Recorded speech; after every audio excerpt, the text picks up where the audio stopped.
Push, push! Another tinikling? Seriously guys, we need something fresh, something viral! K-pop moves and tinikling? Pwede! Let's remix! All you gotta do is just meet me at the Guys! Cultural presentation to! We should be showing the beauty of our heritage, not just copying trends! Ako na nga bahala dyan. Presenting Pinoy Pride, Jejetastic, Mixed Culture Fantastic. Ipapakita ko sa inyo ang tunay na glam sa probinsya. Kael, is that a barong or did you just read your lola's old baol? Girl, probinsyano realness ito. Tattered, but fabulous. Parang ako, cheap, pero sulit. We really need to take this seriously, guys! Our culture deserves respect! Ay sus! It's 2024! Pwede namang respetado ang kultura while adding a bit of spice. Ako na nga magko-costume design. Okay, fine, but seriously, we need inspiration. Hoy, ano ba yan? Girl, sino itong mga glow-in-the-dark na tao? This is not a TikTok filter.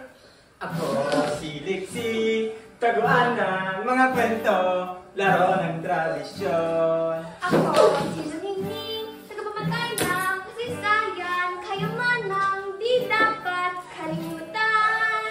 Yaman? Sana kayamanan din ng buhay? Kailangan ko ng makeover. Kael, mayaman ko na sa style, oh. Halika kayo. Handa na ba kayong buklastin ang ating pinagmulan? Wow! Amazing! Anong nangyari sa classroom natin? Ba't nagkikubat? Hala, lagot na ikinom dito. Kami pang mandin cleaners. Uy, bakit wala ng signal? Flash pa naman. Pero bet ko yung outfit ni girl. Bongga! It's giving diwata vibes. Kayaman ang bayan, alamat at diwata. Kwentong matatanda, kwentong pambata.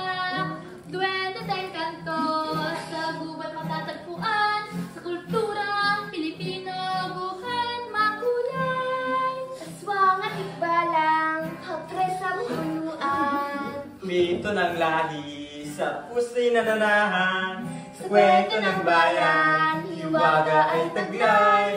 Yamang Pilipino ating palagahan. So the Filipinos are gifted with creativity and enchantments. Hindi lang iyon. Ang mga Pinoy ay kilala sa kagandahan at kakisigan. Tulad ko? Hindi! Tulad pa ng mga statues doon! Tara, mag-picture! Oh! Very cutesy! Pero ba't naman baon? Ang baho! May makaluma. Magandang araw, Binibini. Ay, Ginoo. Kay aga-aga. Wow! Parang silang mga characters sa Noli Me Tangere rin! Ayun nga pala. Kailangan niyo ba si Maria Clara at Crisostomo Ibarra?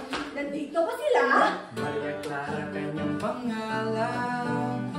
Simbolo ng kagandahan. Crisostomo Ibarra ang ngalan. Kilala sa kanyang kapsigan. Ay, nakakapanibugo naman, Binibini. Doon ka na nga sa Maria Clara mo? Binibini, teka lang. Sandali! Bakit po matatanda ang bida noon? Tama! Wala bang bata doon? Tulad namin! Ayun, bata! Uy, anong ginagawa mo dyan? Tago-tagoan. Di mo ba alam yung larong iyon?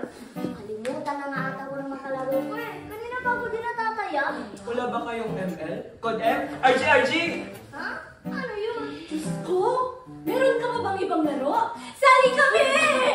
Sa ilalim ng kubo, tayo ay nagtitipon. Ang silang kabataan, sana mo'y nababago. Kung pabuhay ng inteto, laro ng kabataan. Sa ating tahanan, ligaya na hanggang. Bilihan sa balat, tulong at malasakit. Ang kulturang Pilipino, sa puso'y mahigpit. Ang kulturang Pilipino, sa puso'y mahigpit. That's cool. Grabe. Ang saya pala ng kabataan noon. Miguel, puro ka kasi cellphone! Eh, ano naman yung larong yun? Sayaw sa bangko ang tawag dyan. Mula sa mga kwentong bayan, simbolo ng katapangan at kagandahan at mga laro, pinamana din sa atin ang kahusayan sa pagsayaw. Anak, dances na ang beso nyo! Wow! Tara, Kali! Let's go, dance party!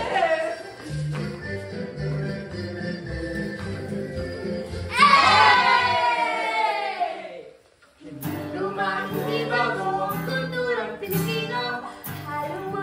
dagdagan mo pero huwag itago. Hindi luma, hindi bago ang kulturang Pilipino. Ihalo mo, dagdagan mo, pero ang isago. Tama! This season I came with something more modern. Drama, night step. It's big and new, but still Pinoy. Absolutely! Culture is dynamic and timeless. Let's bring our roots into today's fun. Yes, it's time to remix tradition and innovation. And of course, with a cheap but fabulous outfit, culture is not just what we dance, it's what we wear.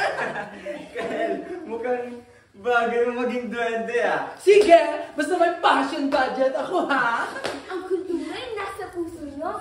Ingatan at pahalagahan nyo ito.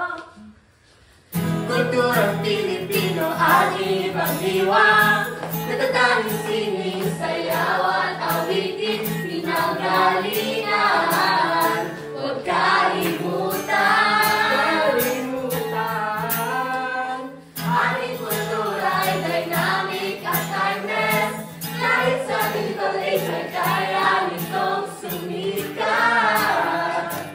Karakipagdiwang. Wait, I bet something is strange. Am I turning into a 24 real? Charot!